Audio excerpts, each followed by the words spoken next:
ഈശോ മിശിഹായ്ക്ക് സ്തുതിയായിരിക്കട്ടെ. പ്രിയ സഹോദര സഹോദരി, നിനക്ക് നല്ലൊരു ദിവസം നേരുകയാണ്. ഈ ദിവസം കർത്താവിൻ്റെ നാമത്തിൽ അനുഗ്രഹിക്കപ്പെട്ട ഒരു ദിവസമായി തീരട്ടെ എന്ന് ആത്മാർത്ഥമായിട്ട് പ്രാർത്ഥിക്കുകയാണ്. ഈശോ രണ്ട് ഉപമ പറയുന്നുണ്ട്. നിങ്ങൾ ലോകത്തിൻ്റെ ഉപ്പാണ്, നിങ്ങൾ ഭൂമിയുടെ പ്രകാശമാണ്. ഭൂമിയുടെ ഉപ്പും ലോകത്തിൻ്റെ പ്രകാശവും. നിൻ്റെ ജീവിതത്തെക്കുറിച്ച് കർത്താവ് പറയുന്നത്, ഈ പ്രകാശത്തെക്കുറിച്ച് ഉപ്പിനെക്കുറിച്ചൊക്കെ പറയുമ്പോൾ പ്രകാശത്തെക്കുറിച്ച് ഈശോ അവസാനം പറഞ്ഞു വയ്ക്കുന്നത് ഇപ്രകാരമാണ്. വിശുദ്ധ മത്തായി അറിയിച്ച സുവിശേഷം 5-ാം അധ്യായം 16-ാമത്തെ തിരുവചനം.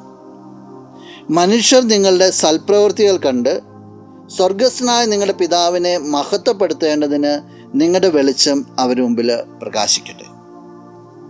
അപ്പോൾ പ്രകാശത്തെക്കുറിച്ച്, വെളിച്ചത്തെക്കുറിച്ച് ഈശോ പറയുന്നതാണ്, നിങ്ങളുടെ വെളിച്ചം കണ്ടിട്ട് ഈ വെളിച്ചം കാണുന്നവർ സ്വർഗസ്ഥനായ പിതാവിനെ മഹത്വപ്പെടുത്തണം. നിന്നിലെ നന്മ മറ്റുള്ളവരെ ആകർഷിക്കണം. അത് കണ്ടൊരു ദൈവമുണ്ടെന്ന്, ഒരു ദൈവം നിന്നിൽ പ്രവർത്തിക്കുന്നുണ്ടെന്ന് മറ്റുള്ളവർ പ്രഖ്യാപിക്കുവാനായിട്ട് ഇടയാക്കണം.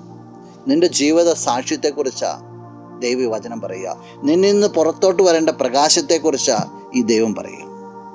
ഒന്ന് പരിശോധിക്കണേ, എത്രത്തോളം വെളിച്ചം പുറത്തോട്ട് വരുന്നുണ്ട്, എത്രത്തോളം പേര് നിന്നിലൂടെ ദൈവത്തെ മഹത്വപ്പെടുത്തുന്നുണ്ട്.